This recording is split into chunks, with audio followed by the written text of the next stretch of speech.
نحمده ونصلي ونسلم على رسوله الكريم اما بعد فاعوذ بالله من الشيطان الرجيم بسم الله الرحمن الرحيم قل لا اسألكم عليه اجرا الا المودة في القربى صدق الله العظيم وبلغنا رسوله النبي الكريم الامین۔ سرکار دو عالم صلی اللہ علیہ وآلہ وسلم کے غلاموں، آل رسول سے محبت کرنا یہ فرض ہے، آل رسول سے پیار کرنا یہ فرض ہے۔ نبی پاک صلی اللہ علیہ وآلہ وسلم کی اولاد سے محبت رکھنا یہ قرآن مجید کا حکم ہے۔ اللہ تعالیٰ نے اپنے محبوب علیہ السلام کو حکم دیا، ارشاد فرمایا قل، اے محبوب صلی اللہ علیہ وسلم فرما دو، لا اسألکم علیہ اجرا الا المودۃ فی القربى،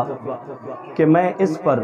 جو تبلیغ میں نے دین کی تمہیں کی ہے اس پر کوئی اجر تم سے نہیں مانگتا، الا المودۃ فی القربى،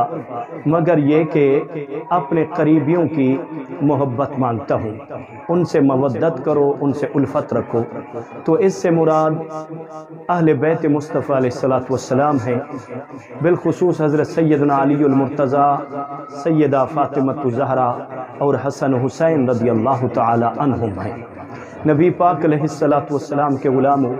حدیث پاک میں ہے نبی کریم علیہ السلام نے فرمایا من احبنی، جس نے مجھ سے محبت کی، وَأَحَبَّ هَذَيْنِ، اور میرے ان دو شہزادوں سے محبت کی، وَأَبَاهُمَا، اور ان کے والد حضرت علی المرتضیٰ سے محبت کی، وَأُمَّهُمَا، اور ان کی والدہ حضرت سیدہ فاطمہ الزہرا رضی اللہ عنہا سے محبت کی، کان معی فی درجتی یوم القیامہ، ارشاد فرمائے وہ قیامت کے دن جنت میں میرے درجے میں ہوگا، جہاں پر میں رہوں گا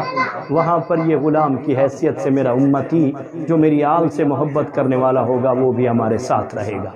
آقا علیہ السلام کے غلاموں، کتنی بڑا مقام ہے، کتنی بڑی شان ہے جو آل نبی سے محبت رکھے، حضرت حسن حسین رضی اللہ عنہما سے پیار کرے، حضرت علی المرتضیٰ اور بی بی فاطمہ الزہرا رضی اللہ عنہما سے عقیدت رکھے تو وہ قیامت والے دن نبی پاک علیہ السلام کے ساتھ رہے گا۔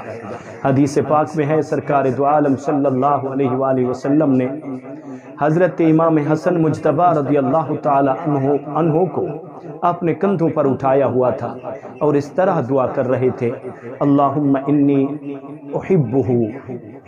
فاحبہ، یا الہ العالمین میں اس شہزادے سے محبت کرتا ہوں، تو بھی اس سے محبت فرما، وَأَحِبَّ مَن يُحِبُّهُ، ارشاد فرما اس سے بھی محبت فرما جو ان سے محبت رکھے۔ تو اس کا مطلب یہ ہوا کہ جو حضرت امام حسن مجتبی رضی اللہ عنہ سے محبت رکھتا ہے اس سے اللہ رب العالمین بھی محبت فرماتا ہے، اس سے اللہ کے محبوب صلی اللہ علیہ وآلہ وسلم بھی محبت فرماتے ہیں۔ اللہ تعالی ہمیں آل نبی کی کامل محبت عطا فرمائے، ان کا ہمیں ادنا غلام بنائے اور ان کی محبت میں ہم جئیں اور آل رسول کی محبت میں ہم مریں۔ وآخر دعوانا ان الحمد للہ رب العالمین۔